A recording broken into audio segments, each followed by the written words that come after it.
BJP চৰকাৰক আমি তথা বিজেপি দলক আমি আহ্বান কৰিব বিচাৰিছোঁ যে একচুৱেলি মৃণাল শইকীয়া ডাঙৰীয়া তেখেতে নিজৰ বক্তব্য না দলীয় বক্তব্য এই ক্ষেত্ৰত স্পষ্টীকৰণ কৰিলে আমি নিশ্চয় বস্তুখিনি আমি এটা ক্লিয়াৰ হ'ম যে একচুৱেলি বিজেপি দলৰ হৈ কথাখিনি আগবঢ়াইছিল না তেখেতে নিজে ব্যক্তিগত স্বাৰ্থৰ কাৰণে কথাখিনি আগবঢ়াইছিল। এই ক্ষেত্ৰত আমি বিজেপি দলক আমি স্পষ্টীকৰণ বিচাৰিছোঁ আৰু যদি স্পষ্টীকৰণ নকৰে তেতিয়াহ'লে আমি বাধ্য হ'ম যে এইটো দলীয়ৰে এইটো এটা বক্তব্য।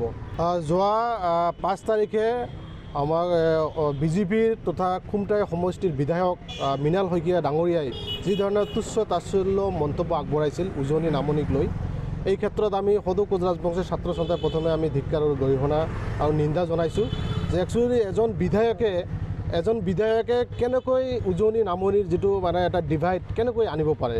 আজি উজনি নামনি যিটো মানে বক্তব্য ৰাখিছিল এই ক্ষেত্ৰত উজনি নামনিৰ এটা যিটো নেকি এটা মিলা প্ৰীতি এটা ভাতৃত্ব সম্বন্ধ এইটো টোটালি এটা নষ্ট কৰাৰ কাৰণে টোটালি এটা ষড়যন্ত্ৰ ৰচিছে বুলি আমাৰ অনুভৱ হৈছে। ইতিমধ্যে বিভিন্ন দল সংগঠনে প্ৰতিক্ৰিয়া দিছে, বিভিন্ন দল সংগঠনে ইতিমধ্যে এজাহাৰো কৰিছে। এই ক্ষেত্ৰত দেখিবলৈ পাইছোঁ আমি সদৌ কোচ ৰাজবংশী ছাত্ৰ সন্থাই যে উজনি নামনি বাৰম্বাৰ কিন্তু এটা বিভিন্নজনে বিভিন্ন প্ৰতিক্ৰিয়া দেখা যায়। শেহতীয়াভাৱে মৃণাল শইকীয়া ডাঙৰীয়া এজন বিধায়ক হৈ, বিশেষকৈ এজন বিজেপিৰ এজন প্ৰভাৱশালী বিধায়ক হৈ কেনেকৈ উজনি আৰু নামনিৰ এটা ডিভাইড বা এটা ভাতৃত্ব সম্বন্ধ কেনেকৈ নষ্ট কৰিব পাৰি, নিজৰ কিন্তু হয়তো আমাৰ এটা সন্দেহ হৈছে, অনুমান হৈছে যে নিজৰ ৰাজনীতি সুৰক্ষিত কৰাৰ কাৰণে এই ধৰণৰ ষড়যন্ত্ৰমূলকভাৱে মন্তব্য আগবঢ়াইছে। এই ক্ষেত্ৰত আমি এই ক্ষেত্ৰত তেখেতক আমি ক'ব বিচাৰিছোঁ যে উজনি নামনিৰ যিসমূহ সামগ্ৰীৰ কথা কৈছে, আজি খাৰুৱা তেল হওক, চাহপাত হওক, আজি তেখেতে নাজানে যে নামনিত কি মানে ইয়াৰ পৰা কি বিখ্যাত আছে। আজি ধান, কলা বিভিন্ন আমি দেখিবলৈ পাইছোঁ, ইয়াৰ পৰা কিন্তু মানে ৰপ্তানি বা ইয়াৰ পৰা আমদানি হয় আমাৰ নামনি অসমৰ পৰা। আৰু বিশেষকৈ যি নামনিৰ কথা কৈছে, বিশেষকৈ নামনিত এতিয়া চাওক উত্তৰ পূৰ্বাঞ্চলৰ যিটো মেইন দুৱাৰ আমাৰ কিন্তু শ্ৰীৰামপুৰ আৰু ছাগলীয়াত আছে। এই ক্ষেত্ৰত আমি দেখিবলৈ পাইছিলোঁ যে একচুৱেলি তেখেতৰ বা ৰাজনীতিক টোটালি এটা ৰাজনীতিক চক্ৰান্তৰ কাৰণে এই ধৰণৰ মন্তব্য আগবঢ়াইছে। আমি নিজে সদৌ কোচ ৰাজবংশী ছাত্ৰ সন্থাই আমি ধিক্কাৰ আৰু গৰিহণা জনাইছোঁ।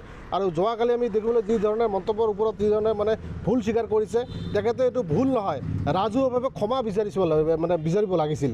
কাৰণ এনেধৰণৰ উজনি নামনিৰ যিটো মানে এটা সম্বন্ধ, ভাতৃত্ব সম্বন্ধ, এইটো নষ্ট কৰাৰ কাৰণে এটা ৰাজনীতিক পৰিকল্পনা ৰচিছে আমাৰ অনুমান হৈছে। আৰু বিশেষকৈ আক্ৰাছুৰ নামত যি ধৰণে মন্তব্য আগবঢ়াইছিল যোৱাকালি আমি দেখিবলৈ পালোঁ ছ'চিয়েল মিডিয়া বা মিডিয়াৰ আগত যে আক্ৰাছুই কমতাপুৰ ৰাজ্য ডিমাণ্ড কৰাটো দায়ী। এই ক্ষেত্ৰত তেখেতৰ কোনো ন্যূনতম জ্ঞান নাই যে কমতাপুৰ ৰাজ্য এখন ছেপাৰেট সুকীয়া ৰাজ্য আছিল, কোচ ৰাজবংশী জনগোষ্ঠীৰ এখন সুকীয়া ৰাজ্য আছিল। এই ৰাজ্যখনে 1949 28 আগষ্টত ভাৰত চৰকাৰৰ লগত চামিল কৰা হৈছিল। আৰু কোচ ৰাজবংশী জনগোষ্ঠী বিশেষকৈ আক্ৰাছুই আমি দীৰ্ঘদিন ধৰি দাবী উত্থাপন কৰি আহিছিলোঁ যে আমাক ঘূৰাই লাগে। তেখেতে এই কমতাপুৰ ৰাজ্যৰ বিষয়ে কোনো ধৰণৰ ন্যূনতম এটা জ্ঞান নাই, আমাৰ অনুমান হৈছে। প্ৰথমতে আমি সদৌ কোচ ৰাজবংশী ছাত্ৰ সন্থাই আহ্বান কৰিছোঁ যে আপুনি মৃণাল শইকীয়া ডাঙৰীয়াই আপুনি কমতাপুৰৰ বিষয়ে ষ্টাডি কৰক, তাৰপিছত আপুনি কমতাপুৰৰ বিষয়ে আপুনি মন্তব্য আগবঢ়াব। আৰু যদি অনাগত দিনত যদি এনেধৰণৰ বিতৰ্কমূলক মন্তব্য আগবঢ়ায়, নিশ্চয় আমি সদৌ কোচ ৰাজবংশী ছাত্ৰ সন্থাই ইয়াৰ কাৰণে কিন্তু বিহিত ব্যৱস্থা ল'ম। আৰু বিশেষকৈ আমি আপোনাৰ মিডিয়াৰ যোগেদি আমি আহ্বান কৰিছোঁ মৃণাল শইকীয়া ডাঙৰীয়াক যে আপুনি ৰাজনীতিৰ নামত নিকৃষ্ট ৰাজনীতি নকৰিব। কাৰণ ইয়াতে উজনি নামনিৰ যিটো এটা ভাতৃত্ব সম্বন্ধ আৰু বিশেষকৈ কোচ ৰাজবংশীৰ যিসমূহ সমস্যা আছে, এই সমস্যা প্ৰথমতে আপুনি ষ্টাডি কৰক। আৰু বিশেষকৈ নামনিৰ যিখিনি মানুহক যিখিনি এটা সন্মানৰ যেটা ব্যাঘাত আনিছে, এই ক্ষেত্ৰত আপুনি ৰাজহুৱাভাৱে ক্ষমা বিচাৰক। আৰু ৰাজবংশীৰ ওপৰত বা আক্ৰাছুৰ ওপৰত যি ধৰণে আপুনি মন্তব্য আগবঢ়াইছে, এই ক্ষেত্ৰতো আপুনি এটা ক্ষমা বিচৰা এটা যোগ্য।